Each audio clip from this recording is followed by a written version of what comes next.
Kakasal na ba si Miss Ira? Naku, yung ginawa natin na latest race sa Ironman 70.3 Davao, 1.9 kilometer swim, 90 kilometer bike, and then 21 kilometer run. Oh, uwian na! Uwian na! May nanalo na! Diba? So medyo mahaba. Kaya sobrang sunog ko ngayon. Correct. Kita mo ang itim ko talaga. Pero bagay naman sa'yo, Talaga di ba? ba? Yun ang mga gusto natin, di ba? Yung mga babaeng malalakas, hindi puro ganda lang. Ganun ba yun? Sunog na sunog, pero worth it naman. Eh ngayon ba, ano pa mga pinagkakaabalan ni Miss Ira? Meron pa ba bukod sa pag-content and training? Ito, after ng 70.3 ko, parang rest kasi birthday ako next month. So we're going to Hawaii! Doon tayo mag-birthday. Oh, nice! So, kasal na ba si Miss Ira?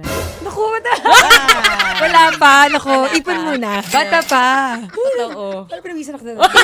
Tsaka parang mas na-enjoy ko po yung sports. So gusto ko na gawin lahat ng goals ko in life. Kasi iba rin kasi pag, di ba, pag pumasok ka na sa, you know. Yeah, it's another season of life. Yes, na. and syempre iba na yung priorities mo nun. So maganda tapos ka na lahat. Kung gusto mo mag-travel, di ba, gawin mo na lahat ng Enjoy gusto mo na mo. lahat. Enjoy mo na para after that, no regrets. Diba? That's right, no? Kaya sa mga nagmamadali dyan, kung ano man yung mga gusto nyong planuhin, wag muna, enjoy nyo muna yung pagiging bata, pagiging Correct. fresh, youthful, hanggat malakas pa ang katawan. Tama.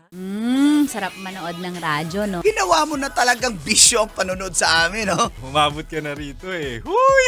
Kaya kung gusto mong tuloy-tuloy pa ang tawanan, Iyakan at kiligan, aba, i-like mo na ang video na ito. At mag-comment ka na rin, kabisyo. Hit mo na rin ang notification bell. Para updated ka sa mga kaganapan namin dito sa Love Radio.